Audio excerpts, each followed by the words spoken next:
नमस्ते, welcome back to my channel. My name is Pallavi Parihar और जैसा कि हमने प्रॉमिस करा था अपने पिछले वीडियो में कि हम आपके लिए लेकर आ रहे हैं एक और रिवीजन सीरीज।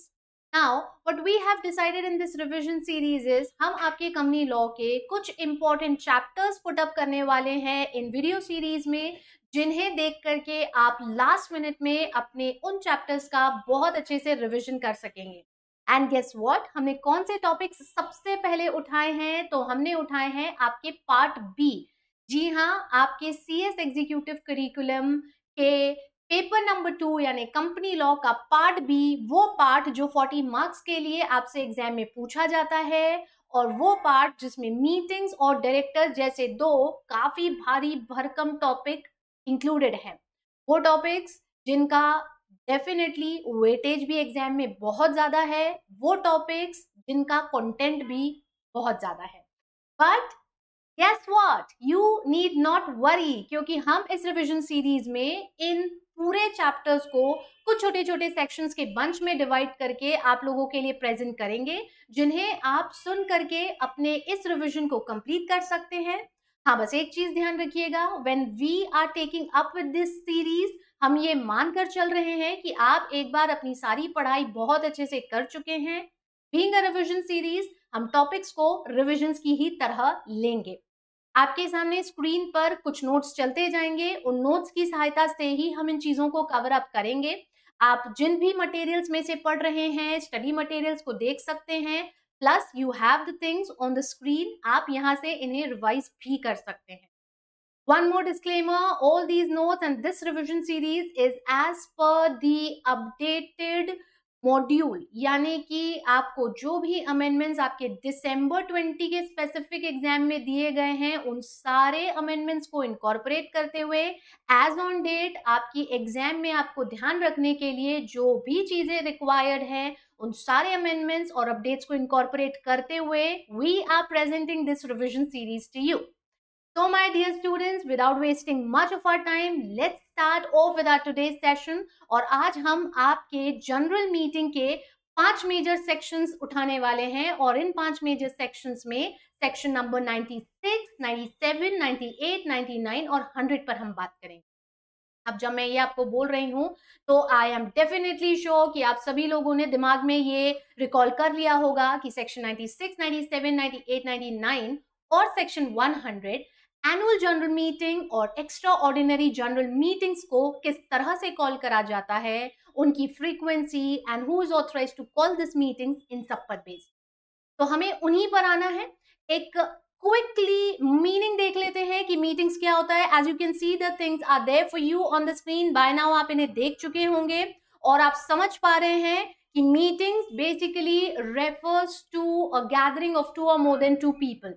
यस, क्योंकि कंपनी एक आर्टिफिशियल पर्सन होती है, और बीइंग एन आर्टिफिशियल पर्सन वो अपना नाम तो रखती है, उसके पास कॉर्पोरेट पर्सनालिटी तो है, पर अपने सारे डिसीजन मेकिंग के लिए वो नेचुरल पर्सन्स पे डिपेंडेंट होती है। और वो नेचुरल पर्सन्स कौन होते हैं?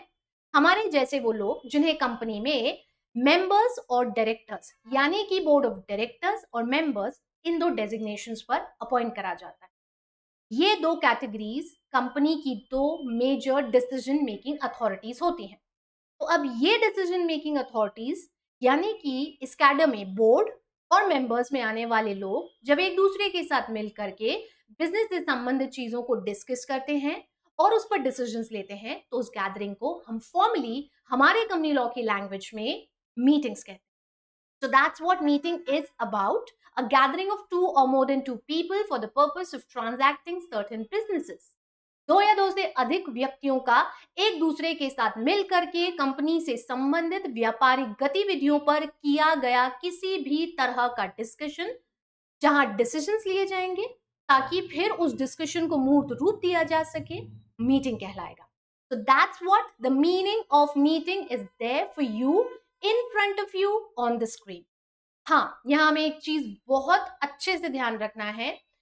कंपनीज एक्ट में सेक्शन 96 से लेकर के तो सेक्शन 118, इनफैक्ट उसके बाद 19, 20, 21, 22 भी हैं, बट मेजरली ये इतने सेक्शन का बंच दिया गया है जो कि कंपनीज के द्वारा करे जाने वाली मीटिंग्स पर आधारित है। फिर वो इन मीटिंग की फ्रीक्वेंसीज हो, इन्हें कब होल्ड करना है से संबंधित हो, और या फिर इन मीटिंग्स को वैलिडली कॉल करने या कंस्टिट्यूट करने के प्रावधान। आई एम डेफिनेटली श्योर आप ये सारी चीजें रिकॉल कर रहे होंगे। बट इन सब के साथ हमारे इंस्टीट्यूट यानी कि the institute of company secretaries of India ने भी सेक्रेटेरियल स्टैंडर्ड्स बनाए हैं जो कि कंपनीज को ऑब्जर्व करना पड़ते हैं जब वो अपनी मीटिंग्स होल्ड करते हैं। और इस कैटेगरी में, इस चैप्टर में आपको सेक्रेटेरियल स्टैंडर्ड 2 ध्यान रखना पड़ता है जो कि जनरल मीटिंग्स के लिए स्पेसिफिकली बनाया गया है। राइट? ध्यान आ रहा है सारी चीजें आपको?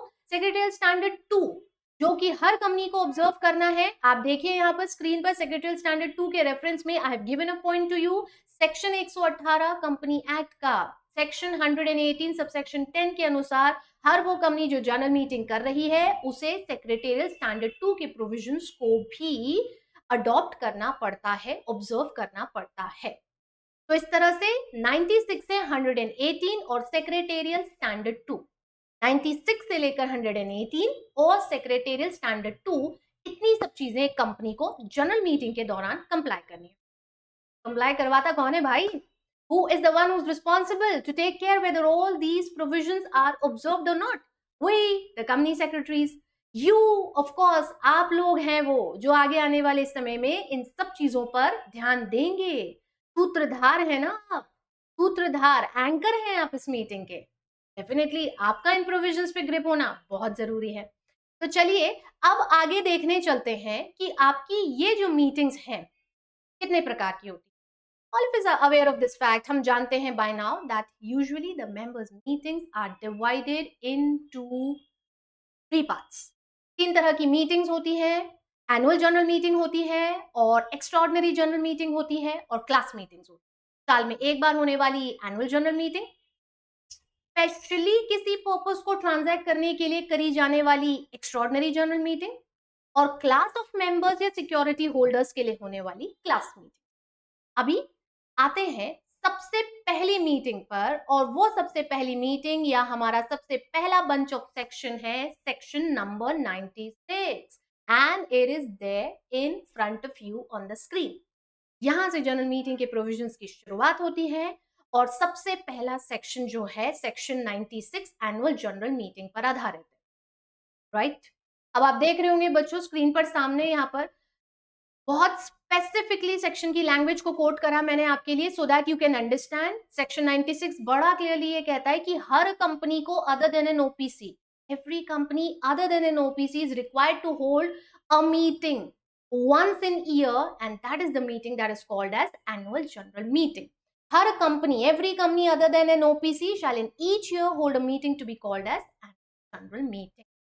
OPC को रिलैक्सेशन है, और क्यों रिलैक्सेशन है हम सब जानते हैं। OPC is a 1 person company, एक अकेला व्यक्ति अपने आप से मीटिंग नहीं कर सकता और इसीलिए इसे बाकी सभी मीटिंग्स पर से भी रिलैक्सेशन है। By entering into the minutes the details of the business that are transacted, it is assumed कि कंपनी ने मीटिंग कर ली है। तो ओपीसी को यदि छोड़ दिया जाए तो सेक्शन 96 ने बड़ा क्लियरली कह दिया कि आप कैसी भी कंपनी हो, whether it's a public company or it's a private company, whether you are a holding or you are a subsidiary company, कैसी भी तरह की कंपनी हो, every company registered under the companies act 2013 is required to hold at least 1 meeting once in a year, और वो meeting कहलाती है annual general meeting. Secretarial standard 2 यहाँ कुछ कहता है, देखिए रेड कलर के फॉन्ट्स में हाइलाइटेड इस रेक्टेंगल में सेक्रेटेरियल स्टैंडर्ड 2 मैंने आपके लिए प्रेजेंट करा है, और सेक्रेटेरियल स्टैंडर्ड 2 ये बड़ा क्लियरली कहता है is the board that is authorized to call for such a meeting. Board of directors company के वो ऑथराइज पर्सन होते हैं जो एनुअल जनरल मीटिंग के लिए न्योता भेजते हैं मेंबर्स को। These are the people who call for the न्योता यानी notice, they are the people who call for the annual general meeting of the company. Can you just read out very clearly that secretarial standard 2 का excerpt जो यहाँ दिया मैंने आपको, board shall every year convene or authorize convening of a meeting of its members to be called as annual general meeting. हाँ, हम यहाँ पे क्या ट्रांजैक्ट करते हैं, तो हम ऑर्डिनरी बिजनेसेस ट्रांजैक्ट करते हैं जिस पर हम अभी आगे आने वाले हैं, और अगर रिक्वायर्ड है तो स्पेशल बिजनेसेस भी करे जा सकते हैं। It is the board that is authorized. ठीक, दूसरा पॉइंट देखिए, इन केस अगर बोर्ड फेल हो जाती है for any reason, in case if the board of directors fails to convene the AGM, तो फिर ऐसी स्थिति में क्या होगा, कंपनी का कोई भी मेंबर ट्राइब्यूनल को अप्रोच कर सकता है, कोई भी मेंबर ट्राइब्यूनल को अप्रोच कर सकता है और उसे ये रिक्वेस्ट कर सकता है कि आप इंस्ट्रक्शंस जारी करिए ताकि मीटिंग कॉल करी जा सके, क्योंकि कंपनी ये मीटिंग नहीं कॉल कर पा रही है। So in that case any of the member of the company can approach the tribunal and request them the calling of such meeting. ठीक है, ये एक मेजर पार्ट हुआ। हर कंपनी को करना है, हर साल करना है, ओपीसी को छूट दी गई है और as per SS2 board authorise होती है करने के लिए। इन केस अगर वो नहीं कर पाती है, if the board fails, any member can approach to tribunal to direct them calling the AGM. अब मीटिंग को होल्ड करने को लेकर के टाइम ड्यूरेशन, और ये सबसे ज्यादा इंपॉर्टेंट पार्ट है जिस पर हमारी केस स्टडीज एग्जाम में बैठती है, और हम सब ये जानते हैं कि हमारा पार्ट भी केस स्टडीज से ही भरा हुआ होता है। तो ये वो पहला वाला पार्ट है जहां पर केस स्टडीज सबसे ज्यादा ट्रैक्ट होती है, because there are some dates and we need to calculate the due dates. और देखो इसलिए हेडिंग भी क्या दिया मैंने, the key provisions regarding holding of AGM. अब यहाँ पर 3 से 4 बातें हैं जो हमें ध्यान रखना है। सबसे पहली और मेन बात जो सेक्शन 96 में बड़ा क्लियरली कही गई है, हर कंपनी को हर साल एक मीटिंग करना है। And what does this help us to interpret, इससे इंटरप्रिटेशन क्या निकला सेक्शन 96 का, हर कंपनी को हर साल में एक बार एक मीटिंग करना है जिसे एजीएम बोलेंगे, और वो हर कंपनी जो हर साल में एक मीटिंग करती है जिसे एजीएम बोलते हैं, वो साल कैलेंडर ईयर होता है। And that's why you have the very first point that states that an AGM shall be held once in each calendar year. ये आपका पहला पॉइंट। हाँ, अगर कंपनी इनकॉर्पोरेशन के बाद अपना पहला एजीएम करती है, as far as the first AGM is concern, तो इसके लिए सिर्फ एक पॉइंट अप्लीकेबल है, और वो ये कहता है कि first AGM should have been held within 9 months। Point number 2 पे मैं बात कर रही हूँ, स्क्रीन पर ध्यान से देखते जाइए, सारी चीजें आपके लिए स्क्रीन पर ही है। Point number 2 very clearly states that first AGM should be held within 9 months from the closure of the first financial year. पहला फाइनेंशियल ईयर जब भी खत्म हो रहा है आपका, वहां से 9 months का समय आपके पास होता है अपनी फर्स्ट एजीएम को होल्ड करने का। अब ये कभी भी खत्म, जब भी खत्म हो रहा, ठीक है। अच्छा, इसके लिए एक पॉइंट ध्यान रखिएगा, एक छोटा सा क्विक सा एग्जांपल यहीं दे देती हूं आपको, हालांकि एक्सप्लेनेशन नीचे भी आ रहा है। अगर कोई कंपनी 2019 में इनकॉर्पोरेट हुई है और उसका फर्स्ट फाइनेंशियल ईयर खत्म हो रहा है 31 मार्च 2020 को, और इस पॉइंट नंबर 2 के कैलकुलेशन के हिसाब से उसकी ड्यू डेट निकलती है 9 months from the end of first financial year, that is 31 December 2020, तो ऐसी स्थिति में वो कंपनी जो 2019 में इनकॉर्पोरेट हुई है, तो यदि 2019 में कोई मीटिंग नहीं करती है तो ये नॉन कंप्लायंस नहीं है, और ये फर्स्ट एजीएम का बहुत बड़ा रिलैक्सेशन है, that even if the company does not holds the meeting in the year of its incorporation, it is not the non compliance of the section. पर सिर्फ फर्स्ट एजीएम पर होता है, ये बहुत अच्छे से दिमाग में बैठा करके रखिए, ठीक है। क्लियर हुआ इतना पॉइंट। सब्सिक्वेंट एजीएम्स को लेकर के जो पॉइंट है वो कहते हैं हर साल फाइनेंशियल ईयर के एंड से 6 महीना में आपको अपनी एजीएम कर लेना चाहिए, हर साल। ये पहला साल तो खत्म हो गया, फर्स्ट एजीएम हो गई, फिर दूसरा फाइनेंशियल ईयर खत्म हुआ, हर साल फाइनेंशियल ईयर एंड से 6 months में आपको अपनी एजीएम कर लेनी चाहिए। ये आपके लिए स्क्रीन पर point number 3, subsequent AGM should have been held within 6 months from the date of the closing of relevant financial year। वो साल जिस साल की आप बात कर रहे हैं, और 2 AGMs के बीच में 15 महीने से ज्यादा का गैप नहीं होना चाहिए। तो ये 4 पॉइंट सबसे ज्यादा इंपॉर्टेंट है in terms of calculating the due dates of annual general meeting. सबसे ज्यादा इंपॉर्टेंट पॉइंट्स हैं ये। सारी कंडीशन सेपरेट है, ये याद रखिए, हर एक कंडीशन का अलग कंप्लायंस आपको करना है, और ऐसे में अब जब डेट्स अलग-अलग आती हैं कि किसी में 30 सितंबर आ रहा है, कहीं पर 31 दिसंबर आ रहा है, तो अभी ऐसे में कौन-सा डेट लेते हैं मैडम अपन? तो क्या लॉजिक था हमारा? The date which is the earliest of the above dates. Last line on the page that is highlighted in red color, last date for holding AGM shall be the earliest of the above 3 dates। ऊपर दी गई 3 तारीखों में से जो तारीख सबसे पहले आएगी वो तारीख आपकी ड्यू डेट होगी। समझ गए बच्चों?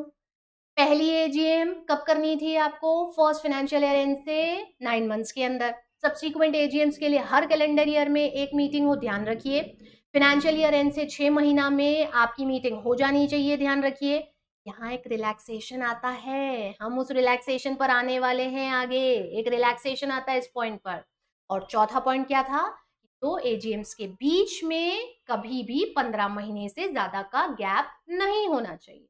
अब इन डेट्स में जो भी डेट सबसे पहले आती है वो ही आपकी ड्यू डेट बन जाए। चलो, ये तो हो गया कैलकुलेशन। अब इसी कैलकुलेशन से आधारित कुछ इंटरप्रिटेशंस निकल रहे हैं और कुछ केस लॉज हैं जो आपके सामने, इससे पहले कि फिर हम default of holding an AGM या businesses to be transacted at AGM पर देखो। फर्स्ट एजीएम को लेकर के पॉइंट अभी बोली थी मैं आपको, और बड़ा क्लियरली स्क्रीन पर ये आपके सामने आ गया है पहला ही पॉइंट कि as far as first AGM is concern, यदि आप अपने पहले साल में ईयर ऑफ इनकॉर्पोरेशन में मीटिंग नहीं भी करते हैं तो चलेगा, क्योंकि फर्स्ट एजीएम के लिए पॉइंट फर्स्ट फाइनेंशियल ईयर के एंड होने से अगले 9 मंथ्स के अंदर आप कभी भी कर सकते हैं का पॉइंट है। So as far as the first AGM is concerned, even if in the year of incorporation meeting नहीं होती है, चलेगा, कोई नॉन कंप्लायंस नहीं है।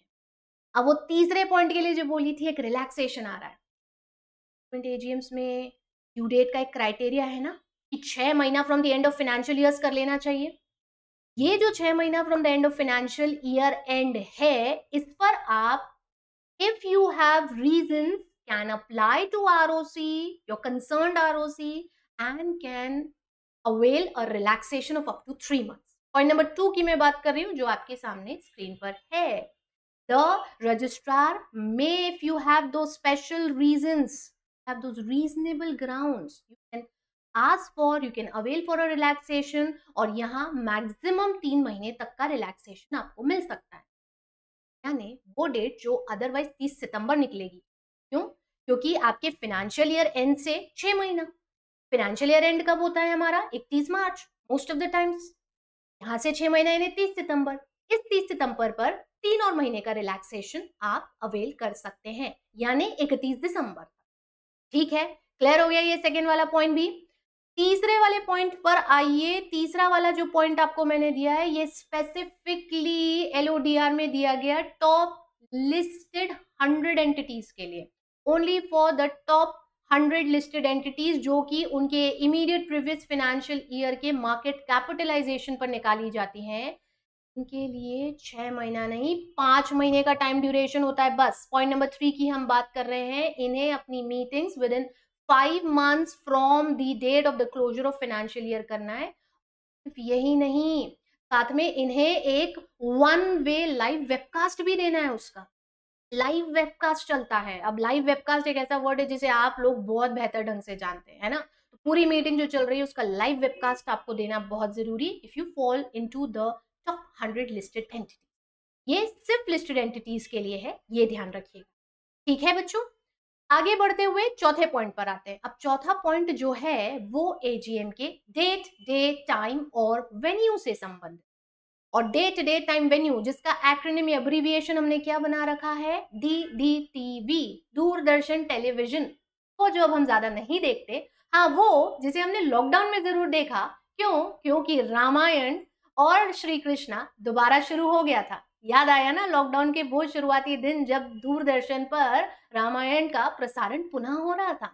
बस ऐसे एक सिंपल सा तरीका याद रखने के लिए, date, day, time and venue. As far as the annual meeting, आपकी एनुअल जनरल किसी भी डे पर apart from the national holiday करी जा सकती है, सिर्फ बिजनेस आवर्स में होगी। बिजनेस आवर्स का एक्सप्लेनेशन आपके लिए स्क्रीन पर है, 9 AM से 6 PM के बीच।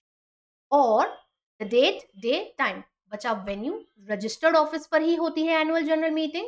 और जिस भी सिटी, टाउन या विलेज में सीटीवी एक और abbreviation, CTV just like we have that MTV, बिल्कुल वैसे ही हमारा सीटीवी, वो सिटी, टाउन या विलेज जहां रजिस्टर्ड ऑफिस सिचुएटेड है वहां पर आप कहीं भी कर सकते हैं। क्योंकि कई बार ऐसा होता है रजिस्टर्ड ऑफिस पर उतना स्पेस नहीं है, उतना जगह नहीं है, रजिस्टर्ड ऑफिस छोटा सा प्रेमाइसेस है, मेंबर्स ज्यादा हैं, उन्हें कैसे अकोमोडेट करें। तो इन दैट पर्टिकुलर केस आप क्या कर सकते हो, आप ऐसी स्थिति में जिस भी सिटी, टाउन या विलेज में आपका रजिस्टर्ड ऑफिस है वहां पर कहीं पर भी आप अपनी एजीएम कर सकते हो। तो जो जो भी चीजें मैंने आपको बोली ये सब आपके पॉइंट नंबर 4 में दी गई हैं। डे, टाइम एंड वेन्यू किसी भी डेट पर आप कर सकते हैं, बस ध्यान रखिए कि वो नेशनल हॉलिडे नहीं होना चाहिए। It is not a national holiday. National holiday में क्या आता है इसका एक्सप्लेनेशन SS2 में है, अभी नीचे आएगा आपके लिए वो, ठीक है। बिजनेस आवर्स में करना है, 9 AM से 6 PM के बीच में करना है, डेफिनेटली यार। 8 PM is not a sociable hour in India and therefore we cannot call for an AGM at 8 PM or 10 PM or at 2 AM, we cannot, ठीक है। और रजिस्टर्ड ऑफिस जहां तक संभव हो रजिस्टर्ड ऑफिस पर, in case it is impossible at the premises तो फिर उसी सिटी, टाउन या विलेज में आप कहीं पर भी किसी दूसरे प्रीमाइस पर कर सकते हैं। ये हुआ प्रोविजन। देख रहे हो कुछ इटैलिक्स में लिखा हुआ है वहां पर, सेंट्रल गवर्नमेंट से इनमें से किसी भी चीज पर छूट मांग सकते हो। C central government is empowered to exempt any company from these provisions subject to such conditions as it may deem fit. वो आपको उस अनुसार देखना पड़ेगा, ठीक।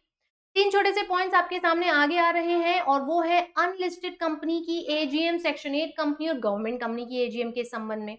अब as far as unlisted company, unlisted company अपनी एजीएम अक्रॉस द इंडिया कहीं भी कर सकती है यदि उसे ऐसा करने के लिए उसके सारे मेंबर्स से अनुमति मिली हो, जो भले ही राइटिंग में हो या इलेक्ट्रॉनिक मोड, इसलिए पहले ली जाती है परमिशन, है ना। So it can be held at any place if the consent is given in writing or by electronic mode by all the members in advance, जैसा कि हमने पढ़ा 5वां पॉइंट, इन एडवांस लेना।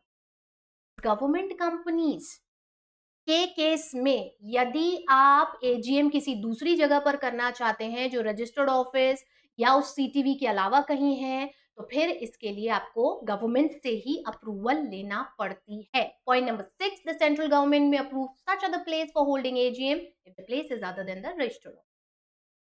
सेक्शन 8 कंपनी में board of directors ये सब चीजें पहले ही डिसाइड कर सकते हैं और मेंबर्स को पहले से ही, काफी पहले से ये सब चीजों का इंटीमेशन दे सकते हैं। That's what your point number 7 is. The time, date and place are decided upon beforehand if by the board having regard to the directions, if any, that are given by the members in any prior general meeting. ठीक है। National holiday का explanation as I told you, ये देखिए बड़ा clearly लिखा हुआ है सामने स्क्रीन पर। और नेशनल हॉलिडे का क्या मतलब होता है, जो एक्चुअली नेशनल हॉलिडे है। वैसे SS2 ने 3 तारीखों को नेशनल हॉलिडे बोला है, हम सब भी बोलते हैं 26 जनवरी, 15 अगस्त और 2 अक्टूबर।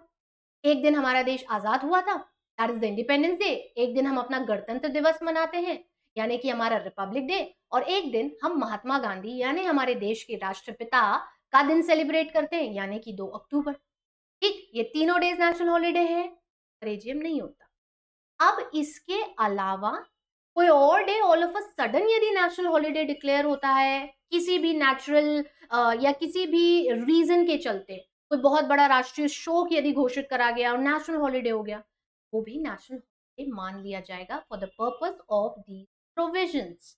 बिलीविंग सारी चीजें क्लियर हो चुकी हैं अब तक। Quickly moving on to the purpose for holding AGM. क्यों एजीएम होल्ड करते हैं, तो 2 पर्पसेस से होल्ड करते हैं। ऑर्डिनरी बिजनेसेस मेजर होता है जिसे हम ट्रांजैक्ट करते हैं, अगर कोई स्पेशल बिजनेस है तो वो भी कर सकते हैं। ऑर्डिनरी बिजनेसेस में क्या क्या चीजें आती हैं, तो हमारे वही 4 मेन बिजनेस है, सिर्फ यही 4 ऑर्डिनरी होते हैं, इसे छोड़ के सब स्पेशल होते हैं। इन्हें छोड़ के सब स्पेशल होते हैं। पहला हमारे फाइनेंशियल स्टेटमेंट्स यानी कि जो एनुअल अकाउंट्स है उन्हें कंसिडर करना, ट्रेडिंग एंड P&L अकाउंट उन्हें कंसिडर करना, इसके साथ जो बोर्ड ऑफ डायरेक्टर्स और ऑडिटर्स की रिपोर्ट है हम उन्हें कंसिडर करते हैं। मेंबर्स इन्हें अडॉप्ट करते हैं जनरल मीटिंग में। डिविडेंड यदि डिक्लेयर करा जाना है, द फाइनल डिविडेंड, तो उसे यहाँ पर डिक्लेयर करा जाता है, ये एक ऑर्डिनरी बिजनेस है। तीसरी चीज, अगर directors liable to tie by rotation में जा रहे हैं तो फिर उनका रिटायरमेंट और रीअपॉइंटमेंट यहाँ होता है। और चौथी चीज, अपने ऑडिटर्स का अपॉइंटमेंट और उनके रेम्यूनरेशन को फिक्स करना। ये सब चीजें आप अपनी हर एजीएम में करते ही हैं। हाँ, इसके अलावा कोई और स्पेशल बिजनेस है तो फिर ऐसी स्थिति में वो स्पेशल बिजनेस भी आप ट्रांजैक्ट करते हैं। अगर नहीं करा किसी भी प्रावधान का compliance, had there been a default in holding the AGM, तो पेनल्टी क्या होगी और कंसिक्वेंसेस क्या-क्या हो सकते हैं। सेक्शन 99 बड़ा क्लियरली कहता है कि ये एक ऐसा पनिशेबल ऑफेंस है जिस पर कि कंपनी और उसके हर ऑफिसर इन डिफॉल्ट पर 1 लाख रुपए तक का जुर्माना लग सकता है।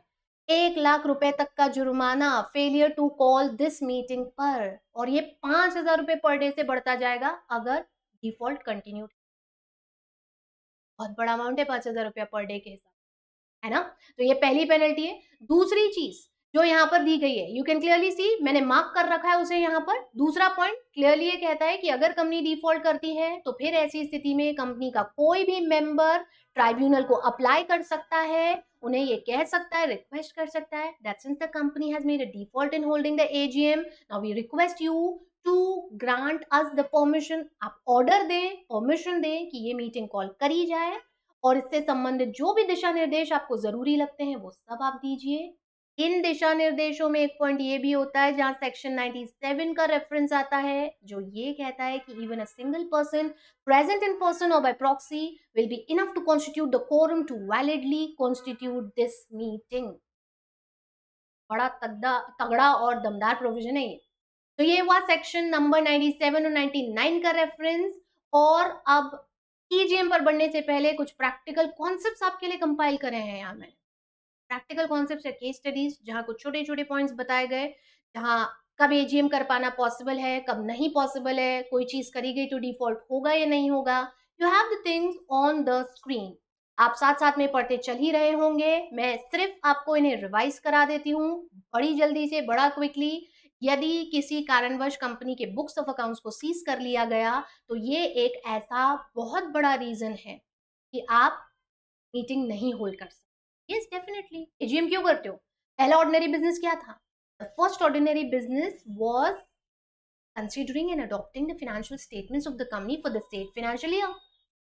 और अगर वही फाइनेंशियल स्टेटमेंट्स को पुलिस ने या किसी भी जुडिशियल अथॉरिटी ने सीज कर लिया है for certain reasons, this is a very valid reason that you can not hold the general meeting, the annual general meeting, and there is no non compliance. This was very clearly stated in the case of Asia Udyog private limited. दूसरा point आपसे कहता है कि यदि किसी साल meeting हुई, किसी कारणवश पूरी नहीं हो पाई, और अगर एडजर्न हो रही है और वो एडजर्न होके अगले साल हो रही है, तो इसका ये मतलब नहीं है कि उस साल मीटिंग नहीं करना भैया। वो तो सिर्फ पिछले साल की अधूरी छोटी मीटिंग है जो अब आपने पूरी करी। उस साल जो मीटिंग होना है वो तो आपको करना ही पड़ेगी, वो तो डेफिनेट सी बात है कि आपको करना पड़ेगी। ठीक है, so one meeting per year and as many meetings as there are years, जितने साल है उतनी मीटिंग्स करना बहुत जरूरी। Meenakshi mills company limited versus the assistant ROC का केस यहाँ पर हमारे सामने आता है। तीसरे केस पर जब हम जा रहे हैं, state of Kerala versus west coast planners agencies private limited का केस है, जो ये कहता है कि यदि कोई कंपनी एजीएम बस इसलिए नहीं कर पाई क्योंकि उसके सारे मेंबर्स की डेथ हो जाती है एक को छोड़ के, एक बहुत वैलिड रीजन कि कंपनी एजीएम नहीं कर, how will the company do that? There is only one single share holder alive. तो अब ऐसी स्थिति में गवर्नमेंट की ट्राइब्यूनल की हेल्प लेकर के नंबर ऑफ मेंबर्स को रेस करा जाता है, but for that time being जितने भी कंप्लायंसेस हैं वो सब वहां पर रुक जाएंगे। और ये एक नॉन कंप्लायंस नहीं है कि आप इस कारण से एजीएम नहीं, this is not any non compliance.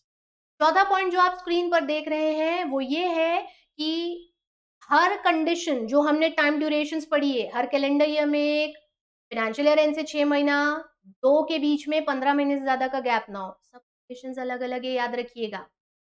Financial year and से 6 महीना 30 सितंबर पे होगा, कैलेंडर ईयर 31 दिसंबर पे खत्म होगा, और 15 महीने कैलकुलेट करने के लिए पिछली एजीएम से इस एजीएम की डेट देखना। सबके लिए ड्यू डेट्स अलग अलग निकलेगी, बट एक्चुअल ड्यू डेट क्या है तो इन तीनों में सबसे पहले आएगी। तो आप अपना कैलकुलेशन उस हिसाब से करेंगे और आपके एजीएम की वही डेट होगी। And now it is turn for those updated MCA circulars जो कि आपके सामने आए थे।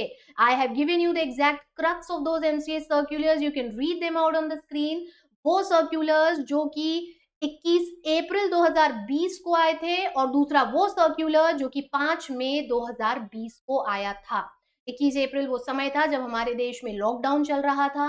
कई ऐसी कंपनीज थी जिनके की फाइनेंशियल ईयर जो थे वो 31 दिसंबर को खत्म हुए थे पिछले ही साल में, और ऐसी कंपनीज 31 दिसंबर 2019 को जिन कंपनीज के फाइनेंशियल ईयर खत्म हुए थे उन्हें 6 महीना में मीटिंग करनी थी। अब 6 महीना तो खत्म होते होते कहीं चांसेस नजर ही नहीं आ रहे थे। पूरे देश और दुनिया में कोरोना वायरस का आतंक फैला हुआ था। ऐसी स्थिति में सोशल डिस्टेंसिंग, मास्क, ये सब बहुत जरूरी थे, आज भी बहुत जरूरी है। It has now a part of our life. अब यहाँ पर हम मीटिंग करने का तो सोच ही नहीं सकते थे। उस समय में सर्क्यूलर एमसी ने जारी करा था जहां एक रिलैक्सेशन दिया गया था सभी कंपनीज को कि वो अपनी जो जनरल मीटिंग है, एनुअल जनरल मीटिंग, उसे वो आगे बढ़ा सकते हैं और 30 सितंबर 2020 तक का समय उन्हें दिया गया था। लेटर ऑन जब सिचुएशंस और वर्स ही हो रही थी एंड वी रियलाइज्ड कि शायद उस डेट तक भी मीटिंग्स को कर पाना पॉसिबल नहीं होगा, तो 5 मई 2020 को एक सर्क्यूलर आया जिस सर्क्यूलर से हमने सभी कंपनीज को अनुमति दे दी कि वो अपनी एनुअल जनरल मीटिंग्स को ऑडियो विजुअल कॉन्फ्रेंसिंग के माध्यम से कर सकती हैं, क्योंकि social distancing was the need of hour, is the need of hour. और ऐसी स्थिति में गैदरिंग्स को अवॉइड करना बहुत जरूरी था, अदरवाइज उससे बहुत ज्यादा इन्फेक्शंस बढ़ने के चांस हो सकते हैं। इसीलिए हमने सभी कंपनीज को ये परमिशन दे दी कि वो ऑडियो विजुअल मींस के माध्यम से अपनी मीटिंग्स को कंडक्ट कर सकते हैं। तो this was that updated provision. और यहाँ आकर के हमारा एनुअल जनरल मीटिंग का जो प्रावधान था वो पूरा कंप्लीट हुआ। अब बारी आती है एक्स्ट्राऑर्डिनरी जनरल मीटिंग। छोटे से 2 सेक्शंस बच गए हैं हमारे, और इसमें कुछ सब सेक्शंस मेजरली हैं। एक्स्ट्रा ऑर्डिनरी जनरल मीटिंग सिर्फ एक्स्ट्रा ऑर्डिनरी बिजनेसेस के लिए होती है। We are very very through with it. जानते हैं हम बहुत अच्छे से कि यदि ऐसा कोई बिजनेस है जो कि हम आने वाली एजीएम तक रोक के नहीं रख सकते हैं, business that needs the approval of the members immediately, तो उस समय जो मीटिंग हम करते हैं उसे एक्स्ट्रा ऑर्डिनरी जनरल मीटिंग कहा जाता है। एक्स्ट्राऑर्डिनरी जनरल मीटिंग में करे जाने वाले सारे बिजनेसेस स्पेशल बिजनेस होते हैं, यहाँ कोई ऑर्डिनरी बिजनेस नहीं होता। Come on, extraordinary general meeting है ना, तो जब मीटिंग एक्स्ट्राऑर्डिनरी है तो यहाँ पर बिजनेस ऑर्डिनरी कैसे होगा? डेफिनेट सी बात है, सारे बिजनेस स्पेशल होते हैं। ठीक है, तो ये तो हुआ मीनिंग। अभी मीटिंग को कैसे और किस तरह से कॉल करा जाता है as far as the calling of EGM is concern, देखते चलिए स्क्रीन पर। कुछ पॉइंट्स दिए हैं मैंने आपके लिए। सेक्शन नंबर 100 है मेजरली, जो कि कॉलिंग ऑफ ईजीएम पर आधारित है, और इसके सब सेक्शन 1 में सबसे पहला अधिकार बोर्ड के पास। तो this is the right that is given to the board for every meeting. हर मीटिंग को ऑफ द मेंबर्स की जो मीटिंग है उसे कॉल करने का पहला अधिकार, सर्वप्रथम अधिकार, बोर्ड ऑफ डायरेक्टर्स के पास। So that's what you have on the screen. Subsection 1 बड़ा क्लियरली कहता है कि बोर्ड ऑफ डायरेक्टर्स को जब भी ये ठीक लगता है कि ऐसा कोई बिजनेस है जिसपे शेयर होल्डर्स की अप्रूवल लेना है, उस बिजनेस को ट्रांजैक्ट करने के लिए बोर्ड मीटिंग में रेजोल्यूशन पास करके ऑर्डिनरी जनरल मीटिंग को कॉल करने का नोटिस जारी कर सकते हैं। दिख गए ये तीनों चारों point? Extra ordinary general meeting कहीं पर भी करी जा सकती है इंडिया में। In fact see that point in italics, point number 4। ये बड़ा ट्रिकी पॉइंट है। क्यों? क्योंकि बस ये ऐसे ही छोटे छोटे पॉइंट्स और प्रोविजन से क्वेश्चंस निकल आते हैं। Name of a company which is a wholly owned subsidiary of a company incorporated outside India. India के बाहर कोई कंपनी बनी है, उस पर इंडियन कंपनीज एक्ट लगेगा नहीं, इंडिया के बाहर है, पर वो इंडिया में आकर के एक होली ओन सब्सिडरी बनाती है। ये होली ओन सब्सिडरी क्योंकि इंडिया में इनकॉर्पोरेट हुई है तो इस पर तो इंडियन कंपनीज एक्ट लगेगा। इंडियन कंपनीज एक्ट लगेगा मतलब इसको भी जनरल मीटिंग करना। ये होली ओन सब्सिडरी है ना, एक ऐसी कंपनी की जो इंडिया के बाहर इनकॉर्पोरेट हुई है, तो ये होली ओन सब्सिडरी की मीटिंग इंडिया के बाहर भी हो सकती है, because it is a Holi own subsidiary company है। तो ये हुआ बोर्ड का अधिकार सबसेक्शन 1 में। नीचे देखते चलिए सबसेक्शन 2 जो आ रहा है। अब ये सबसेक्शन 2 रिक्वेजिशन पर मीटिंग को कॉल करने की बात करता है, रिक्वेजिशन पर। और सबसेक्शन 2 में ये कहा गया है कि यदि कंपनी के मेंबर्स ये डिमांड करते हैं बोर्ड ऑफ डायरेक्टर्स से कि उन्हें एक मीटिंग करनी है where in they have some businesses to be discussed, तो ऐसी रिक्वेस्ट, जिसे हम लीगली रिक्वेजिशन कहते हैं। आपको रिक्वेजिशन लिखने में कंफ्यूजन हो, स्पेलिंग ध्यान ना रहे, तो प्लीज माय डियर स्टूडेंट्स गड़बड़ी ना करियो, उसे बड़ा क्लियरली लिख करके आइएगा। रिक्वेस्ट लिख दीजिए चल जाएगा, डिमांड लिख दीजिए चल जाएगा। देखो मैंने वहां ब्रैकेट में दिया भी आपके लिए, डिमांड लिख दो चल जाएगा। ठीक है, यदि कंपनी के सर्टेन नंबर ऑफ मेंबर्स ये डिमांड करते हैं तो फिर ऐसी स्थिति में board of directors meeting call कर सकते हैं, जिसे ईजीएम कहा जाए। ये रिक्वेस्ट राइटिंग में होनी चाहिए और कंपनी के रजिस्टर्ड ऑफिस पर दी जाए, रजिस्टर्ड ऑफिस पर, और जिस भी डेट पर ये रिक्वेजिशन मिली है वहां से within 21 days the board should proceed to call the meeting, and such a meeting should have been held within 45 days from the date of deposit of requisition। ये भी थोड़ा सा चमत्कारी प्रोविजन है, बट आई नो आपको बहुत अच्छे से ध्यान है। इस डेट पर हमने रिक्वेजिशन डिपॉजिट करा, यहाँ से 21 दिन में बोर्ड को प्रोसीड करना है और यहीं से 45 दिन खत्म होने पर आपकी मीटिंग हो जानी चाहिए। ये वाला पॉइंट जो आपको स्क्रीन पर दिख रहा है, बिल्कुल यही वाला last point, the board shell on receipt of requisition immediately proceed to call EGM within 21 days from the date of deposit of request। Proceed कैसे करते हैं? नोटिस बनाना, नोटिस भेजना, सबसे पहला स्टेप होता है मीटिंग को कॉल करने के समय, तो आपको वो 21 दिनों के अंदर अंदर करना है। On a date you have to proceed to call that meeting on a date which shall not be later than 45 days from the date of deposit of request। यानी 21 दिन की काउंटिंग भी यहीं से शुरू होगी और 45 दिन की काउंटिंग भी यहीं से शुरू। आपकी ये मीटिंग जो डिमांड पर पुटअप करी गई है हो जानी। बट यहाँ कुछ पॉइंट है जो कि हमें ध्यान रखना है, और उन पॉइंट्स में ये कहा गया कि रिक्वेस्ट कौन करता है, सर्टेन मेंबर्स को करना है ना। तो आई नो आपने उधर बैठे बैठे गेस कर लिया है, मुझे पता है, because it's a very easy, very simple and yet a very important provision. Company में शेयर कैपिटल हो तो 1/10 of the paid up share capital hold करने वाले members as on the date of deposit of requisition, underline करी हूं मैं, ध्यान रखिएगा। और यदि शेयर कैपिटल नहीं है तो फिर ऐसी स्थिति में 1/10 ऑफ द वोटिंग पावर रखने वाले member as on the date of deposit of requisition को ये रिक्वेजिशन राइटिंग में कंपनी को देना पड़ती है, और उसके बाद कंपनी मीटिंग कॉल कर सकती है। समझे इतना? चलिए बढ़ते हैं आगे, और अगला जो प्रोविजन आता है वो है रिक्वेजिशनिस्ट क्या खुद से मीटिंग कॉल करेंगे? हाँ, सबसेक्शन 4 में इसका एक मेंशन आता है। इन केस यदि कंपनी वो 45 दिन में मीटिंग नहीं कॉल कर पाती है, if the company does not proceed with in 21 days and therefore can not hold meeting in 45 days, तो ऐसी स्थिति में रिक्वेजिशनिस्ट खुद आगे बढ़ करके मीटिंग कॉल कर सकते हैं, और ये जो मीटिंग है within 3 months from the date of deposit of valid requisition हो जानी चाहिए। हर जगह वही date of deposit of valid requisition है। 21 दिन में बोर्ड को प्रोसीड करना है, 45 दिन में उन्हें कर लेना चाहिए, ये सब सेक्शन 2 में दिया गया 100 के। और अगर नहीं हो पाता है तो फिर ऐसी स्थिति में रिक्वेजिशनिस्ट खुद प्रोसीड कर लेंगे और उन्हें एज पर सबसेक्शन 4 यहीं से 3 महीना के अंदर ये मीटिंग कंप्लीट कर। यही तीनों पॉइंट जो कि आपके सामने स्क्रीन पर है, और इस तरह की मीटिंग को करते समय कुछ पॉइंट्स हैं जो कि ध्यान रखे जाने बहुत जरूरी।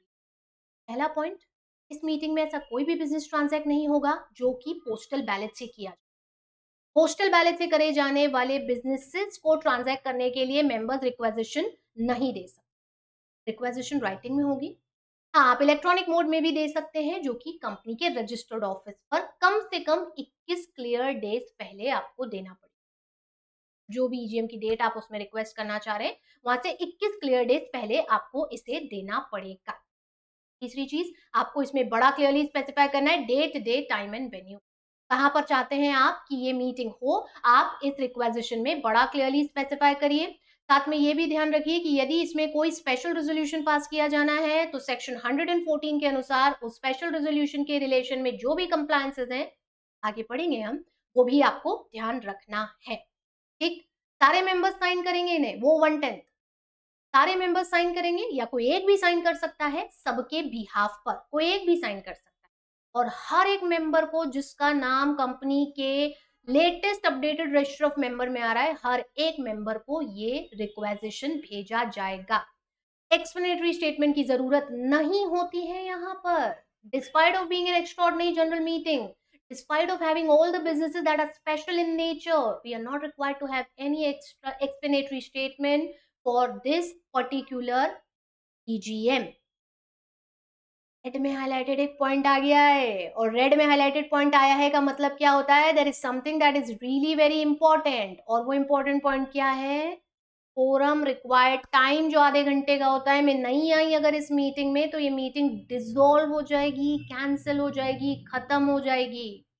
दोबारा फिर करना है तो फ्रेश रिक्वेजिशन लगेगी, वरना सब खत्म। रिक्वेजिशन पे है ना भाई, आप खुद रिक्वेस्ट दियो being members to the company की मीटिंग करो, और अब मेंबर ही नहीं आएंगे, कोरम वाले मेंबर ही नहीं आएंगे, मिनिमम नंबर जो मीटिंग को वैलिडली कंस्टिट्यूट करने के लिए रिक्वायर्ड है वही नहीं आएंगे, तो मीटिंग का क्या मतलब? एडजर्न थोड़ी करते, ऐसी मीटिंग कैंसिल हो जाए, ऐसी मीटिंग डिसॉल्व कर दी जाए। ठीक है, लास्ट और छोटा सा पॉइंट, कोई भी एक्सीडेंटल ओमिशन यदि हो जाता है किसी कारणवश, भूल चूक में, गलती में यदि किसी मेंबर को नोटिस नहीं जा पाया, तो इससे मीटिंग की प्रोसीडिंग्स इनवैलिड नहीं होती। भूल चूक माफ, है ना? तो भूल चूक माफ, बिल्कुल इसी तरह से यहाँ पर भी भूल चूक माफ अगर एक्सीडेंटल ओमिशन होता है तो। बट हाँ, बर्डन ऑफ प्रूफ कंपनी पे रहेगा, याद रखना, यू हैव टू प्रूव। अगर आपको कोर्ट ऑफ लॉ में ले गया मेंबर, तो कंपनी को साबित करना है कि ये गलती है, एक्सीडेंटल ओमिशन। अगर प्रूव नहीं कर पाए तो मीटिंग की प्रोसीडिंग्स इनवैलिड भी हो। तो ये चीजें हैं जो आपको इस तरह की मीटिंग को करते समय ध्यान रखना है। बीच में एक बहुत छोटा सा सेक्शन आता है, सब सेक्शन 5, और ये कहता है कि यदि रिक्वेजिशन मिलने पर कंपनी ने ईजीएम नहीं करी और रिक्वेजिशनिस्ट को खुद को वो मीटिंग करनी पड़ी, तो फिर ऐसी स्थिति में उसके सारे खर्चे बाद में कंपनी रिक्वेजिशनिस्ट को रिएम्बर्स करती है, लौटा देती है सारा खर्चा, जो भी मीटिंग को करने में, नोटिस भेजने का, अरेंजमेंट्स करने का खर्चा है सब। और ये पता है किससे वसूलते हैं? डिफॉल्टिंग डायरेक्टर्स से, जिनकी गलती के कारण ये सब हुआ है, और ये उनके रेम्यूनरेशन से जो उन्हें एज पर 197 दिया जाता है डिडक्ट कर लिया जाता है। तो आई एम बिलीविंग कि आप बहुत अच्छे से इसे समझ गए हैं। और अब हमारे आज के सबसे लास्ट टॉपिक पर, सेक्शन 98, क्या ट्राइब्यूनल के पास भी अधिकार होता है मीटिंग कॉल करने का? यस। सेक्शन नंबर 98 में, अगर if at any point of time due to a reason it is impracticable to call a meeting for a company other than an AGM, ये बहुत अच्छे से ध्यान रखिएगा, other than an AGM, if due to any reason it is impracticable to call the meeting, call, hold or conduct a meeting by the company, तो फिर ऐसी स्थिति में या तो ट्राइब्यूनल, अगर उसे पता है तो सुयो मोटो मीटिंग ऑर्डर कर सकती है, और या फिर कंपनी के किसी भी डायरेक्टर या मेंबर की एप्लीकेशन मिलने पर मीटिंग करने का ऑर्डर दे सकती है यदि उसे उचित लगे तो। और इस मीटिंग को करने से संबंधित जो भी एंसिलरी या कंसीक्वेंशियल डायरेक्शंस हैं वो सब वो जारी कर सकती है, जिसमें ये भी लिखा हो सकता है कि एक सिंगल पर्सन, एक single member in person or by proxy आए, वैलिड कोरम मान ली जाएगी। तो ट्राइब्यूनल के पास ये अधिकार होता है। इम्प्रैक्टिकेबल का देखो नीचे एक छोटा सा एक्सप्लेनेशन और एग्जाम्पल दी हूं मैं आपको। कब मानेंगे कि इम्प्रैक्टिकेबल है, कब हो सकता है इम्प्रैक्टिकेबल? तो इम्प्रैक्टिकेबल कब हो सकता है? मानिए मीटिंग में कोरम ही नहीं आ पा रही है, देयर इज नो कोरम। अब कोरम नहीं होगी तो मीटिंग कर नहीं सकते, क्योंकि कर ली तो प्रोसीडिंग्स इनवैलिड हो जाएगी। तो ये एक रीजन है इम्प्रैक्टिकेबिलिटी का। फिर हम ट्राइब्यूनल को अप्रोच कर सकते हैं कि भाई कोरम ही नहीं बन पा रही, तो आप ऑर्डर्स दो, आप या तो कोई दूसरा number, minimum number of quorum बताओ, और या फिर आप ये ऑर्डर दो कि सिंगल पर्सन भी कोरम बन सकता है, ताकि कंपनी की वर्किंग ना रुके। तो ये इम्प्रैक्टिकेबिलिटी का एक ग्राउंड है। And then the last update for you, MCA का वो सर्क्यूलर जो कि 15 जून 2020 को आया था, और ये वो सर्क्यूलर है जिसमें एमसीए ने ईजीएम्स को भी ऑडियो विजुअल मीन्स से करने की अनुमति दे दी थी। It was not only AGMs, it was not only for AGMs, क्योंकि 15 जून तक भी स्थितियां देश में कंट्रोल में नहीं आई थी, दुनिया में कहीं पर भी कंट्रोल में नहीं आई थी। देयरफॉर एक कॉम्प्रिहेंसिव सर्क्यूलर एमसीए के द्वारा जारी करा गया, जिसमें उन्होंने कंपनीज को ये परमिशन दी कि वो अपनी ईजीएम्स को वीसी यानी वीडियो कॉन्फ्रेंसिंग या ओएवीएम अदर ऑडियो विजुअल मीन्स से कर सकती है। और इस सर्क्यूलर के बेसिस पर कोई भी कंपनी अपनी ईजीएम्स को इस तरह से कर सकती है। तो बच्चों ये देखिए, ये हो गया आपका पूरा का पूरा रिवीजन सेक्शन 96 से लेकर के 100 तक का। यहाँ पर मीटिंग्स को होल्ड करने और उनकी फ्रीक्वेंसी से संबंधित हमने सारे पॉइंट्स पढ़ लिए। आई एम बिलीविंग कि आपने इन्हें बहुत अच्छे से समझ लिया होगा। हमें सीरीज के अगले पार्ट पर आना है, but before that you know what the ritual is, and what is that ritual? You know that you need to subscribe to the channel and press on the bell icon, ताकि जो भी updates हैं वो सब आप तक पहुंचते रहे, and so that you do not miss on any of the update. Do like the video and share wherever it is necessary. For any comments, any queries, any doubts, for anything that you need to reach us, कुछ भी आप पूछना चाहते हैं, you can contact us, you can drop a comment in the comment box and we'll reach you. As if for now, हम इस session को यही रोक रहे हैं। अगले पार्ट में हम आपके अनदर 5 सेक्शंस पर डिस्कशन करेंगे। तब तक इन्हें रिवाइज करके कंप्लीट कर लीजिए। See you all super soon. That's all from my end. Thank you for listening. Namaste.